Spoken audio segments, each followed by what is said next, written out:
What's going on, everybody? Welcome back to the Turn the Jets podcast. I'm your host, Will Parkinson, at WillPod11 on Twitter, Instagram, and TikTok.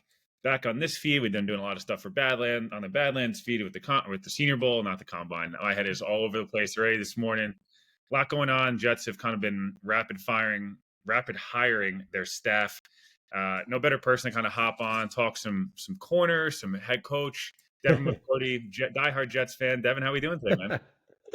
I was dying that somebody actually tweeted like, "No way is he really a Jets fan." So whatever you're doing is working to get the news out I'm there. gonna try, man. I'm But trying. officially, I am not. I am not a Jets fan, so everyone knows, not a diehard Jets fan. We're gonna get it. We're gonna get it. Unfortunately, now with Vrabel back, now we might be screwed from that perspective. But no, obviously, I wanted to hop on here, talk a little Aaron Glenn, and just the Jets have made a lot of meaningful additions to their staff. They're starting to round things out now. Kind of we have a better idea of what this thing's going to look like. I guess you talked a while, and the Jets posted basically your entire monologue on Aaron Glenn. What now that it's settled for a week or so? What's that kind of look like for you?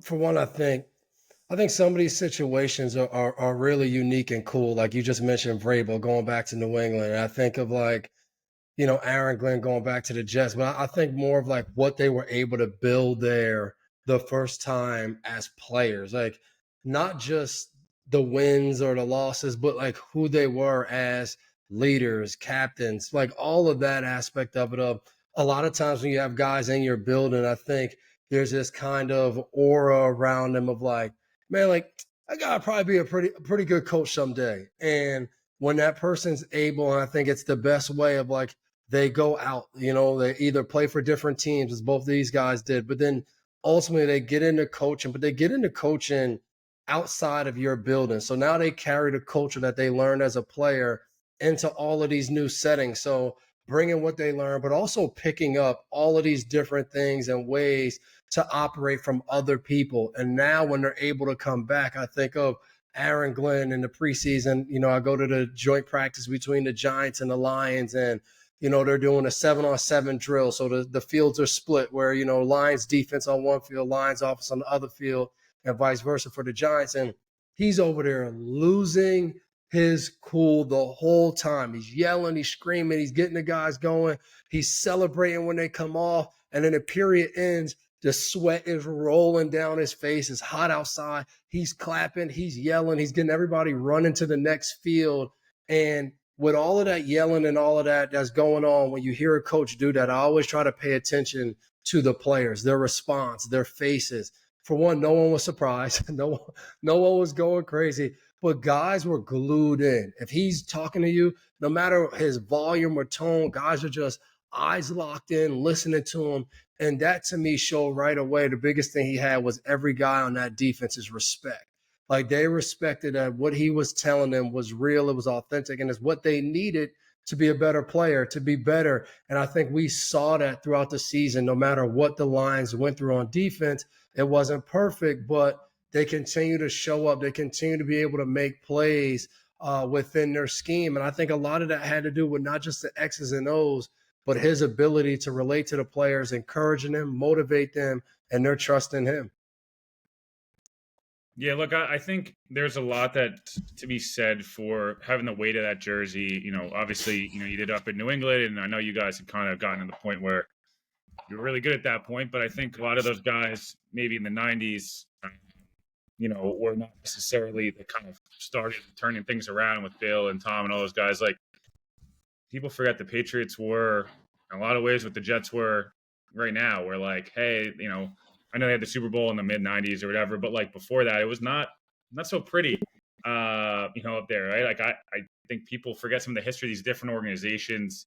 It takes one guy or a couple of guys to flip it collectively, players, coaching staff, etc. It is. I mean, it creates legacies.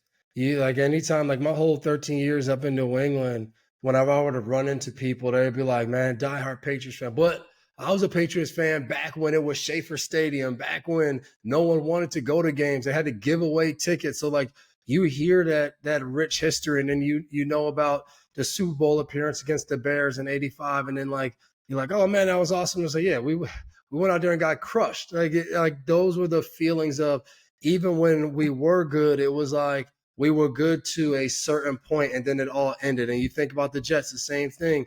The Rex Ryan years of most recent, where it's like we were really good. And I think people forget, it's like we were a game away from playing in a Super Bowl. A couple, like you were that, but it's still this feeling of like that's our limit. Like we never can get. And then it just takes, like you said, it takes, I think, a staff and, I would say everybody together. I think it takes an organization alignment of ownership down to general manager, down to head coach, down to coaching staff, down to players, of we finally figure out to have this kind of one common goal where I'm going to let the people do what they do. And I heard a pretty cool thing of talking to Jason Garrett and, talking about, we were talking about the Cowboys for that instance, but he talked about the best organizations have a head coach who can coach upward and downward, of this thought of, yes, you have somebody that owns the team and theoretically they make all the decisions, no matter what comes out of, I'm not in control. I'm like, ultimately, like we all know these guys who own these organizations are really smart. They're super successful, not just in football. So everybody looks at like your record and all of that. A lot of these owners are successful in all other industries and business. So they understand, or they know how to become successful. So there's no way they're going to just sit back and be like, hey, whatever happens, happens.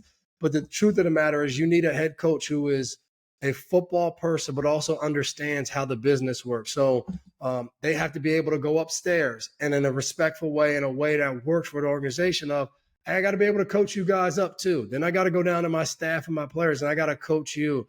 And I think when you look at some of the best coaches, they have that ability. Are they the best X's and O's? Maybe, but maybe not. And I think the hard thing in the NFL now is that becomes like the main value when guys get hired of, well, look at what their defense did or look at what their offense did.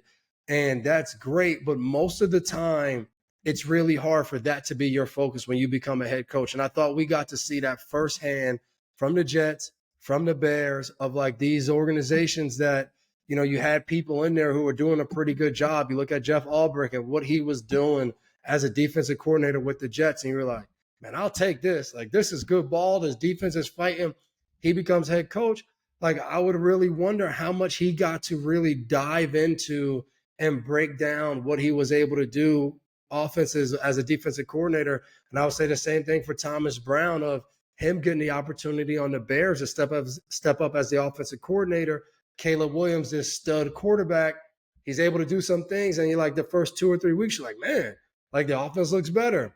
They fire Eberflus. He steps up into that role. The whole thing falls apart. And it was the same thing with the Jets. The whole thing fell apart. Not to say it was great before that, but Robert Saleh had this team a game away from being first in the division.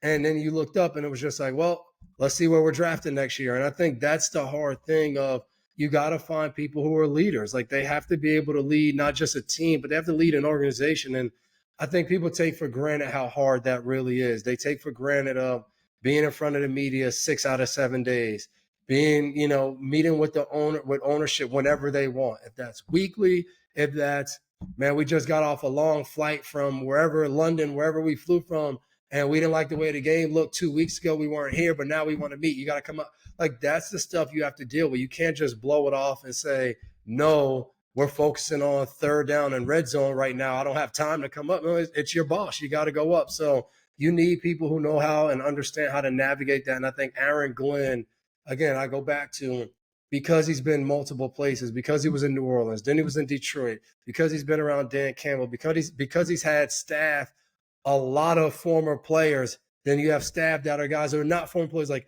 there's this great mix of how to be successful, seeing it multiple ways. Like, I just think there's so much value in having answers to the test in multiple ways that I've learned so much since I retired, and only being under Coach Belichick, but sitting and talking football with Jason Garrett, with Tony Dungy. Tony Dungy, all-time great, coached in Tampa as a head coach, and Indy as a head coach. Jason Garrett, the pressure of coaching in Dallas, like, to hear all of their thoughts and theories on different things of how you can operate.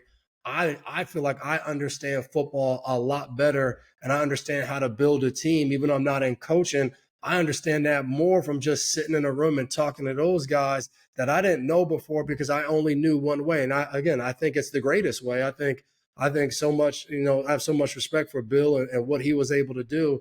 But I think you become a better coach or anything you want to do, GM, any of that, when you could be around so many different people.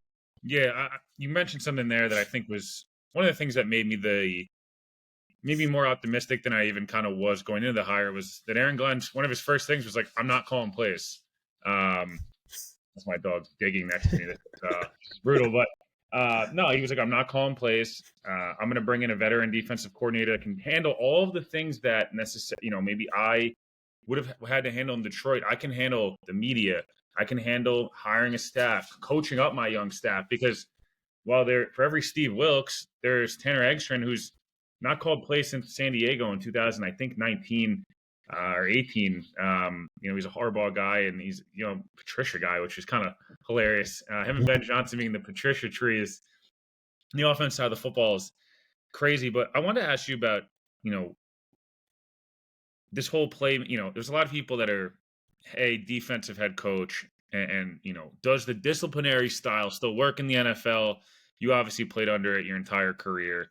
Aaron Glenn kind of seems like, again, I've never met Aaron Glenn. Hopefully he's on this podcast the next month or two and we can talk ball and I'll get to know him better. But there's this weird balance of, and he feels like the perfect balance of, I've played, so there's the respect there, but I've also coached for a long enough time that like I can relate to you still, but I could tell you what the fuck I want you to do whenever I want, and I'm going to be in charge of this building. Like he has that alpha male mentality from a Parcells. He's a Belichick guy. He's a Parcells guy. He's a Sean Payton guy. These are three guys that like they pull no punches. So, do you think that style could still work? Because I just feel like everyone's just like, "Ooh, the offensive coordinator is so exciting, and that's great." But can Liam Cohen command a room? I like Liam Cohen. I have no idea if he can command a room or Ben Johnson. That's the thing, right? So, like, what do you make of that balance of how much you can be the old school Parcells Belichick type versus like the Robert Saleh, we're all buddies type of guy? Yeah, man, I think it's so unique. And, I think back to 2016 season, we're in Houston getting ready for the Super Bowl. And I'm in a production meeting waiting. I'm in the back of the room waiting for Coach Belichick to finish. And he's talking with the guys. And, I'm pretty sure it was with NBC, with Collinsworth and Al Michaels. And they asked him about Vrabel. Hey, Vrabel, your former player, looks like, possibility he become a head coach someday. Like, what do you think? And he was like, I think he'll be a good coach. He's enough of an asshole that he can be a good coach. Like he said, I think it's really hard for some of the offensive guys who become, really good friends with the quarterback. And it's all about keeping the quarterback happy. When that's your demeanor, when you coach the whole team, you have to really feel and understand the pulse of the team of when you got to kind of ease up on them, when you got to be hard on like that side of like being able to be super truthful and go after the guys if you need to go after them. On the other side of that, of like the quarterback being like this delicate kind of flower that you got to kind of maneuver and do all those different things. And I always remember and think back to that. And then I think to who's the coach right now that I say, hey, if I want to build a winner that wins every single year in the NFL, like who's the model of that right now? It's Andy Reid and the Kansas City Chiefs. Offensive mind, but everybody you talk to who goes to Kansas City practices, and it's old school. It's a ton of running. It's hard practices. Supposedly in the spring, they build up to how many plays they do no huddle.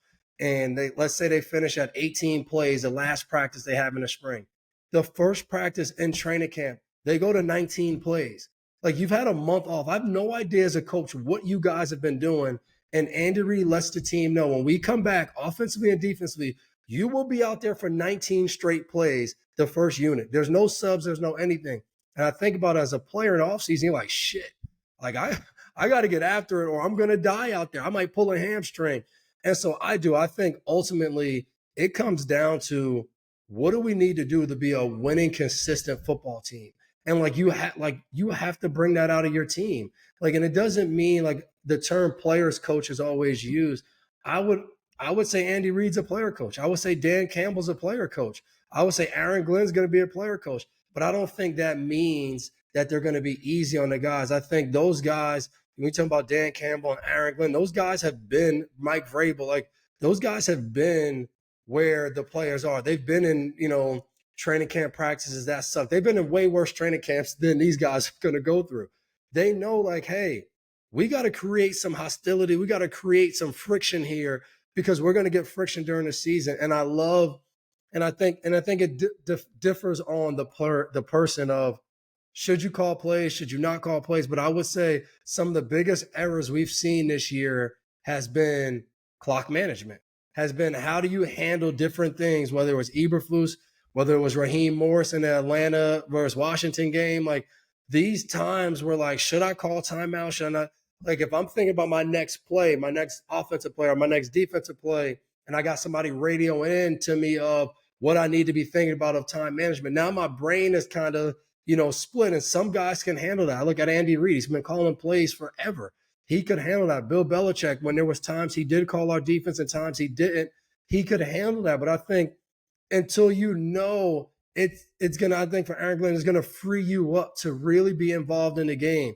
You think about some of these guys who are offensive, defensive guys, and then at the end of the game, whether you're on defense, and let's say you're an offensive-minded head coach, and your defense runs a call on a down and distance to end the game, and sometimes you're sitting there like, why in the hell would we go all-out blitz? Or why in the hell would we only rush 3?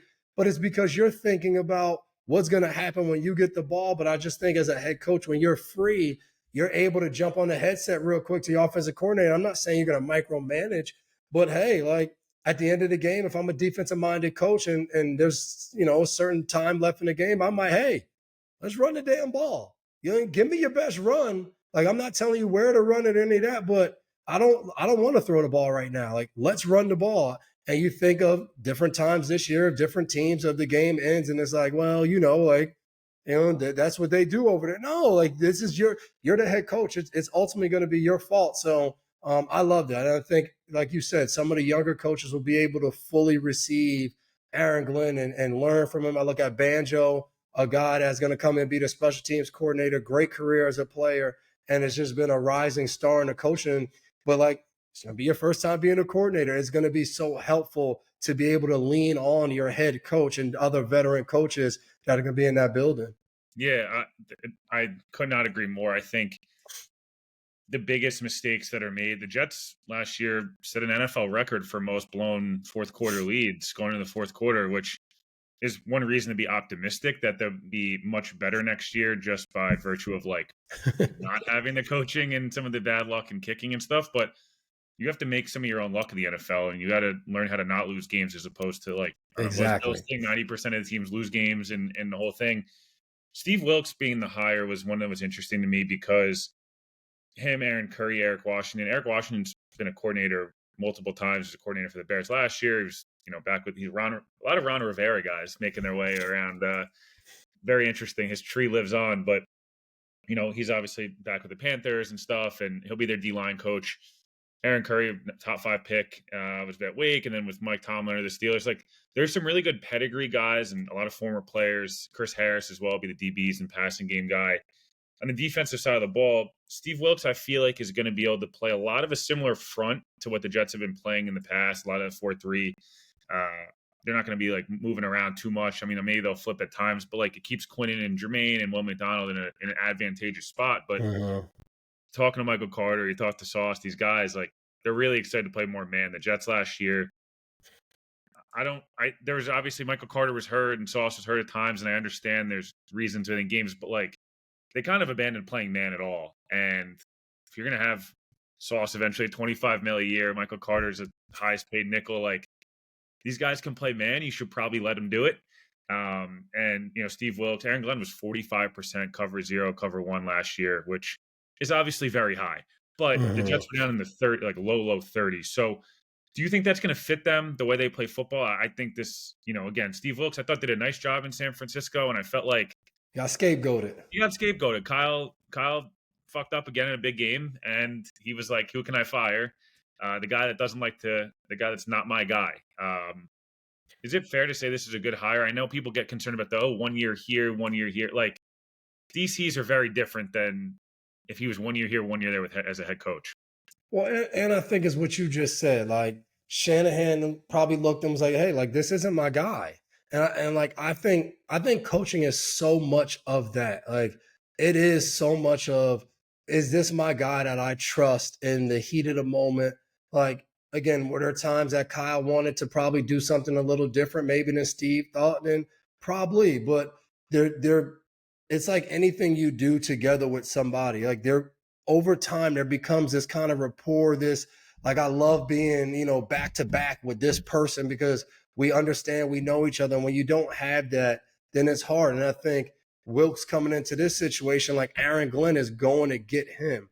There's a trust, there's everything there already. Now all of it kind of comes down to how you perform. Like we can never get away from that. But I look at this as, and I look at the Jets defense as, Aaron Glenn, I think, showed last year what he was about as a coordinator. And I think that will ultimately come through his team of, we're going to adjust to what we need to do.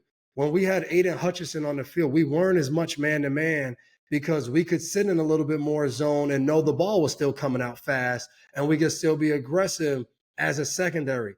We lose that guy and the pass rush isn't as good. Yeah, we can't live in all man, but like we're going to send more guys. So now to send more guys is going to make the ball come out fast. We now want to get up on these guys and play man to man, not give up the easy catches. And I think that is where you want to be as a defense. I always thought of defense as, again, playing in New England, of what does this team do really well? All right, like now we can adjust to what we're going to do to make it harder on them. And I think the gift that the Jets have is what you just said. You have this long corner who can play man, who's kind of a bit of a freak as an athlete, because usually when you're that big, like you struggle covering certain things. Sauce Gardner throughout his career has showed, his early part of his career though, he has showed he can match up on smaller guys and different guys. And when you have that, you use it. And I think now they're going to have the ability to be out there and say, all right, we want to play some cover four. All right, we want to play some man to man. All right, we want to do some fire zone blitzes. Like I think they're going to be able to be very multiple now as a defense. And I think it plays to their strength because they have some people out there who are not your average kind of players. Like they can do things that other guys can't do. You look at the Williams brothers, how explosive they are on the front. You just said it with Johnson and McDonald. These guys are long, fast, athletic defensive ends. You want to use those guys to their best of their ability and put them in different situations. So I think that'll be the key for the Jets as a defense this year. I think they hopefully they move away a little bit of the, like, we kind of do what we do. Like I am again, I hate that thought of like we do what we do. Like we're gonna play against an offense that what we do The probably Mike doesn't give Tomlin. them problems. You know what I mean? Like it doesn't give them problems. And again, like, and I saw Edelman kind of crush Mike Tomlin on his podcast, but I think it's true when you think about like how to be successful year in and year out, but also win the big games year in and year out. Like Mike Tomlin doing what he does, we can't knock it to a certain level because it's been highly successful. Like they've been able to win games. He's a Super Bowl head coach. Like he's been able to do that. I just think being multiple allows you to sustain a high level of success because there's no like tell on what you're doing. Like we watch the Shanahan offenses, for instance. Now, as time has gone on, these defenses are starting to be like, okay, this is what we have to do. There's a book on this. Now they're going to continue to change things up. You have to always move and evolve in the NFL. And I think the defenses or offenses, to that matter, of when you do that, it allows you to continue to be good. And I think that's the hard thing. I thought the Jets last year kind of turned too much into like we do what we do, and people were like, yeah, we know what you're doing. Now we're going to do this to combat that.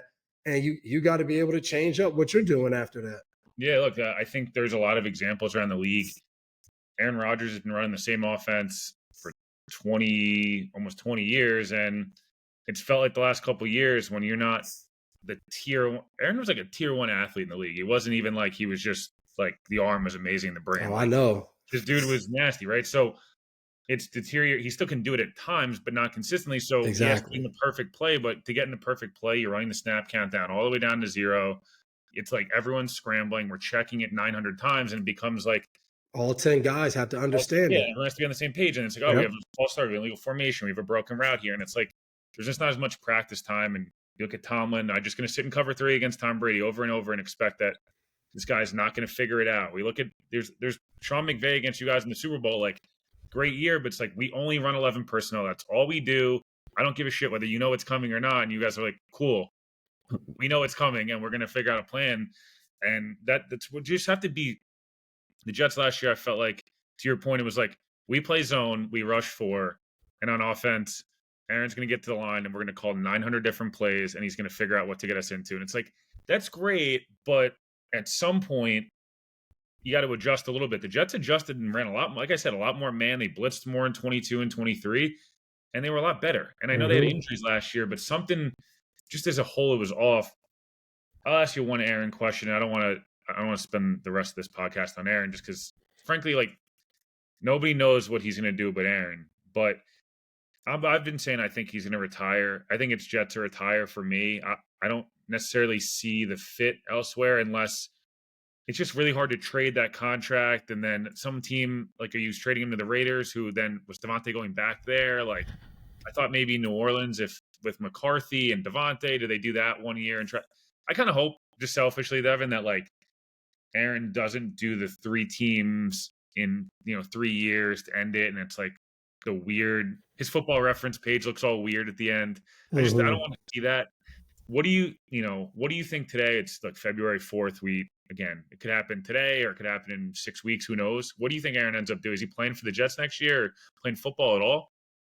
I think it's hard to know, and I think especially for like those guys, I put him in that same category. You go, Peyton, Drew, Tom, like those guys who built up a way to perform, and it was at such a high level that is like, all right, what do you want to do? Like, how do you? And you look at Peyton, you look at Tom. They ultimately at the end was like, all right, this doesn't fit anymore. We're gonna show you that we can pick up what we do, take it somewhere else and win. And I think Aaron was in the same kind of mold of like, I'm taking what I do and I'm going to find a team that all they need is a guy like me to come in and put it towards what has already been really good there to take it over the top. And again, I don't know Aaron personally, but I would say just from being around Tom and when you reach that level, how much work and everything that goes into that, there's a little bit of you of like, I still want to get this done. Like I want to walk away from a season and feel like it kind of went the way I had planned. And for me, when you tear your Achilles that first year and then the second year you come back, it's not ideal to think that like when you come back that year, it's going to just go and you're going to be like it usually takes a year. And I know it's hard to say that for an older guy that like, hey, it's going to take a year and then you're going to be better the next year. But I see him possibly saying like, hey, I want to make this right. I want to walk away from this and I want the people who supported and got all into this, I want them to walk away and say, even if it's not a Super Bowl trophy, I want them to walk away and say, damn, that's kind of the season I expected when he first came. And I think there'll be a little bit of that. I think he's the type of person that won't I won't think that'll be in the forefront doing it for everybody else, but I think for himself to be able to walk away and say like that kind of went the way I wanted. And I'll say at the end of it, he looked like he still had a lot of fun out there playing. Like it looked like there was still a lot of joy. And I think sometimes the narrative gets written that he wanted to be on a team where like he could tell everybody what to do and he could run things. Maybe there's a side of him that's gonna maybe meet with Aaron Glenn and say, like, look, I want you to do all that stuff. I just want to be the quarterback. Like I want to have fun with these guys. I want to be the quarterback because I think the thing for the Jets of, and I know everybody's like, no, don't bring them back. I don't know. It's like, all right, but like who? Like who's the guy that you go out there and you say, if we bring him in here, we have a chance at success. Like as good as Sam Darnold played this year, you look at the last two games, whether I'm under the thought process of like it doesn't take away from his overall season. Like I think he's still a good quarterback. But like, if he goes back to New York, what percentage of fans do you think are going to be like, let's stay rational? He still had a good year. No, like it's going to be really hard for him to go back. Now, I think there could be a part of Sam Darnold that might say, I want to go back and prove to that fan base. But again, I played in Boston, from New York, New Jersey area, very familiar with the Philadelphia area. When you just go from, this area, well, Philly, start there, go up the East Coast, Philly to New York to Boston. Like, I don't think people are rushing to be like, let's be in that area and get scrutinized. So I think Aaron Rodgers is a guy that's been here, that if they can make it work for him and he can make it work and it makes sense, I do think, and you talked about it before, like all the money tied up in the contract and all of that, it might make sense for Aaron Glenn's time to start with Aaron Rodgers, because I think Aaron Glenn's culture will be still what radiates through the team more than anything. And I think you need that when you have these quarterbacks that are kind of like guys that can take over everything, even without them trying to do it. People just create that narrative, and everything they say, I think sometimes you need a strong-willed coach to kind of help that. Yeah, there's I have 3 stipulations. One, whatever happened with Garrett last year needs to be solved. Like, that needs to be if that doesn't get solved, I don't want you back, because I can't jeopardize the culture of my young guys that are going to be here for the next 5 to 6 years. I think they need to do something with the contract. It doesn't need to be mean Aaron needs to play for free, but it also means that they don't need to be in 9 has years. To make sense for both sides. Has to make sense for both sides. And then lastly, Aaron Glenn probably has to have a real man-to-man. I played in the league for 15 years. I got sat down at the end, just like pretty much everybody, except you and a couple of people get unless you call quits on your own accord, hey, if you suck through 7 games, I'm pulling the plug, because you're not the future here. Hopefully I don't have to do that. I don't want to do that. Hopefully you play for 17 again. You pass Brett Favre, if you get to, own him with that, the touchdown record and the whole thing, and it's kumbaya and it's great. But if you tear your hamstring again, I'm sitting you down for 3 weeks. I'm not doing this. You don't get to do MRIs because you don't believe, you know what I mean? And I think Aaron Glenn has the power to be able to do that. Those things I feel do need to be had, because he's obviously the best football option to be out there next year. Talent, Zach Wilson was throwing up nice 8 touchdowns a year. And to your Sam point, I'm as big a Sam fan as there is. It's all great and it'll be really fun until he has one of those games, which he has 3 to 4 a year. And if he has it early on and it's at home, it's going to get really ugly. And I actually don't want to see. I want to see it work, but I agree. Everyone's to New England, and even if it's not the same Patriots teams you guys were, it's not going to be everyone holding their breath for 60 minutes. It is. It's the reality of the situation. If he loses to New England early in the season at home and has a bad game, it won't matter if he had 3 or 4 or 5 really good games before that. It's just how things work. How it goes. You got once, and unfortunately, that sticks with you. Last couple of things here. Obviously, you mentioned, obviously going to be going down to New Orleans. Actually, one Jets thing here. I feel like I'm leaning Eagles pretty heavily because I think they're a better roster. I think everything about the way the Eagles play football should benefit them in this game. But I don't really trust Jalen Hurts, if I'm being honest. I think he does a couple things really well, and if you can make him not do it, you'll beat them. And 2, it's still the Chiefs, and it still feels like the Eagles played 96% flawless football 2 years ago, outside of the Hurts fumble and the penalty at the end, and they lose. And it's Mahomes on a bad ankle still beat you. It kind of feels like a lot of those years with you guys where there's really no reason to pick you guys outside of hey, it's a little bit of dark arts to your guys, magic, working, and Tom and Bill and the whole thing. I don't know. Am I crazy? I'm going to probably pick the Chiefs, and I really don't know why outside of. No, I agree with you. I think, listen, when you play Patrick Mahomes, can you get there with 4 without blitzing? The only Super Bowl he's lost is because most of the throws he were making, he was diving in parallel to the ground, trying to make throws because Tampa was getting there rushing 4 and keeping everybody else in coverage. And how special that looked. Can the Eagles rush and get there with 4? No doubt about it. You look at what they have up front with, Jalen Carter and Sweat and Graham and Nolan Smith. You're okay, check. Fast linebackers, Zach Braun. Oren Burks has played well coming in from the Kobe Dean. You're okay, what do they have outside? They have 2 really good corners that can play man and they could pack the middle of the field. Okay, that's And then to me, offensively, the key will be I think Jalen Hurts has to cut it loose in the run game this week in the Super Bowl.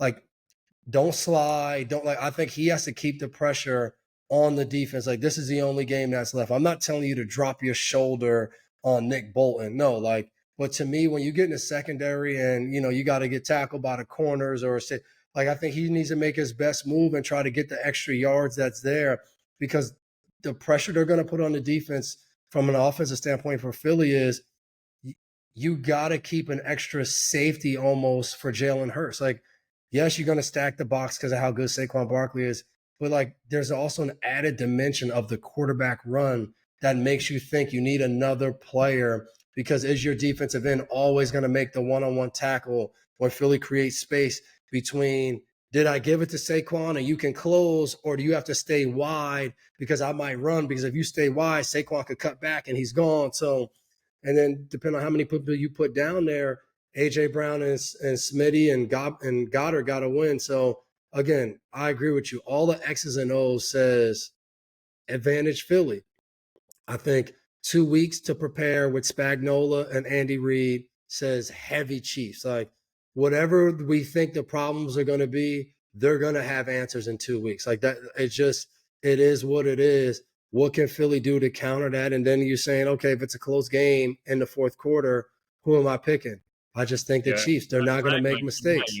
They're not going to make the mistakes, and people are going to say the refs are cheating. Yeah. Listen, guys, newsflash, the refs mess up and blow a lot of calls in every NFL game. Not every team plays good football, fundamentally sound football all game to take advantage of when one of these calls are blown. But like, to sit here and think, we watched Joe Burrow get smacked in the face all year this year as a quarterback, and we're like, he's one of the best. Why are they not calling roughing the pass? They just miss it. We watched Sam Darnold's face mask get pulled at the end of a game. Like, we've watched those plays happen all year. It's just the Chiefs don't make the next mistake that the player makes usually. They make the right play, and then they win the game, and everybody's like, no, like, their kicker makes the field goal. Even if it hits the upright, it bounces in. They block the field goal at the end of the game. Like, that's, to me, the difference from them. It's not the refs. The refs, like, everybody talks about this every week. Refs blow calls all the time. It happens. It's football. I just think the Chiefs take advantage of it better than anybody. Yeah, they've got a quarterback as well who is – I don't think this is like hot. Like, he complains every play. So eventually, like, Michael did it, LeBron does it, Kobe did it. Like, it's the same thing. Tom did it. Like, all of like, it's constantly in your ear, and it's like eventually you're like, fuck you. Okay, you're getting this call here, even if it's borderline. And I've had a theory all year, and no one's done it. And I'm not saying to hurt Patrick Mahomes in any way, but like, if you want him to stop doing the stuff out of bounds, someone's going to have to just take an ejection and be like, I'm going to have to be the guy that's going to do it. I'm going to hit you out of bounds. I'm going to make you throw me out of the game. I'm not going to hit you out. I'm going to hit you. If you're on the sideline, you're not doing this whole like slow down. The Lions did it to Caleb Williams. They didn't even throw the flag. So like, at some point, you can't be like, ooh, they're going to get me. Like, then they get you. But I've said we can't do it anymore. I've said this too, though, as a defensive player. Like, Mahomes didn't. This isn't new. He's been doing this his whole career. You watch the film, you see him do it. Like, you see him do it as you're running towards the sideline, break down, track his feet and his hips. If he steps out of bounds, let up. If he doesn't step out of bounds, form tackle him to the ground and get him down. Like, the nonsense of like some of these teams, guys are either stopping because he's running towards the sideline, so they're slowing down as if the play's over, or they run full speed and they knock him out. And it's just like, but like, if he sees you run full speed, instead, just run up there, break down like any form tackle you would do, come to balance, whatever word you want to use. And if he steps out, put your hands on him. Like, I did it one time to him. He stepped out, put my hands on him. As soon as I put my hands on him, he dropped to the ground. And I looked at the ref. I said, come on, ref. Like, what the hell is he doing? And he started laughing. And like, people get pissed at that. Like, that's the rules of the game. And to me, there is a side, like, when you look at 17 games, I agree with you. There needs to be a team, and there needs to be some crazy guys on teams that are going to be like, you know what?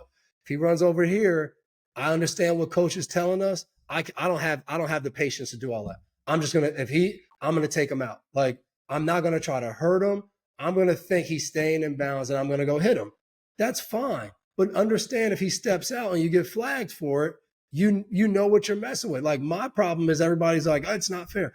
Like, the film. Everybody gets the film every week. You can watch every game he's played in. He consistently does that. There's ways to stop it. Go execute it and stop it. Josh Allen, every time he gets hit, he throws his head back. Like every single time. If you hit him anywhere up here, he's going to throw his head back. So the thing would be not to hit him up there. But if you hit him up there and they flag you for it and you watch it happen 10 times on film, like I don't feel sorry for teams that do that. Like quarterbacks are going to slide late. You got to break down. What sucks about that is sometimes you're going to get ran over because these quarterbacks also are freaking 230 pounds and more athletic than they ever been. So, yes, I do think there needs to be something done about that because we can't have like Mustafa on the 49ers, who's an absolute killer on the field. Mahomes runs him over in the end zone, and everybody's like, oh, even I had to do it on air. And I reminded people like, hey, if there wasn't a rule for quarterbacks, Mustafa would have decapitated Patrick Mahomes because he's one of the hardest hitters at safety in NFL. But he can't because he doesn't know if he's going to slide or not. So I do think they need to change something, but I'm not mad at quarterbacks for taking advantage of it because we've created this world in the NFL of we got to avoid losing quarterbacks because ratings suck and people don't want to watch games on Thanksgiving versus Drew Lock and Cooper Rush. Like it is what it is, but we all watched it because it was Thanksgiving, but nobody paid attention. And some people probably turned because it was like, what the hell is this? That's just how it works. Yeah, no, look, I think these guys are going to do it. It's like, so I don't know how much people watch soccer, but like Neymar, the entire 2018 World Cup, every single time, if you got near him, it was like he got shot in the knees. It was so annoying. I was like, the whole time, I'm like, I hate this dude. Like, I can't stand watching it. I get pissed at Josh and I get pissed at Patrick for doing it, but it works. And people stopped doing it to Neymar to a point where like people started legitimately kicking him extremely hard, where I was like, he got hurt. And it was like, I'm going to stop doing that now because obviously to an extent, though, because people still always do it, but like either reward it. It's a flag for quarterbacks that flop and like we review it. And it's like, wow, you didn't even get touched. That's a 15-yard penalty on the offense. Like we're not going to get that. It's the NFL. It's too hard. Yeah. Well, like to your point, like Josh does it every time. So put your shoulder pad through his stomach and I'd rather you see you try to spear somebody and get a flag for unnecessary roughness because like you did too good of a job than like a ticky-tack, this guy flopped and you throw the hands up, I didn't do anything. That I hate that. It's like you didn't even do anything. Don't hit the guy late, but not hard, but hit him late and then put your hands up. Like they're still gonna call it. So if you are gonna hit him late, you might as well go make a tackle. Like hit him. Yeah, no. Last thing here, obviously we talked a lot of Jets. They've got, some decent amount of cap space. They got a bunch of draft picks. What for you is like the biggest need on this team? Obviously, we talk quarterback, but outside of that, is there one spot or a couple spots that stand out to you as like they need to address this? Either pick 7, a big money move, a trade. Like what's that spot for you? I think the biggest thing is I think they got to keep trying to get younger up front on the offensive line. I think we look at it and you look at the teams in the Super Bowl and Kansas City struggled a little bit with their left tackle position and Joe Thuney kind of shored that up. But like, look at the Eagles. Like there's these dominating offensive lines who really control the game for the Eagles. And Kansas City has gotten by with their offensive line, but mainly because of how great their quarterback is. Like he erased some of the issues they had up front. So like, to me, when you can be great up front, and I think for the Jets on both sides of the ball, like the dominant defensive line that we've seen over the last few years, you lose Franklin Myers, you started to lose some of those players that to me has to be one of the key things. And then for me, the only other thing, listen, I think receiver and corner have to be a little bit of what they want to go to as well. Whatever Corley turns into, maybe like he's that guy. But it seems like Reed won't be back. DJ Reed won't be back. I think having that guy. And again, I don't fully study the Jets whole roster to know if there's a guy already on the roster that steps up into that spot. But I think from now until the season starts, I think that defense can be what they hang their hat on to start. And I think Aaron Glenn saw that in Detroit of going to get Terrion Arnold, going to get Carlton Davis, like having guys that you trust out there that can play allows you to be, have more freedom in the secondary. And I think receiver wise, like Devontae's great, older guy. I think when you have an older veteran guy like Devontae Adams in there, you want to have as many young receivers that you like that have potential to learn how the great does it.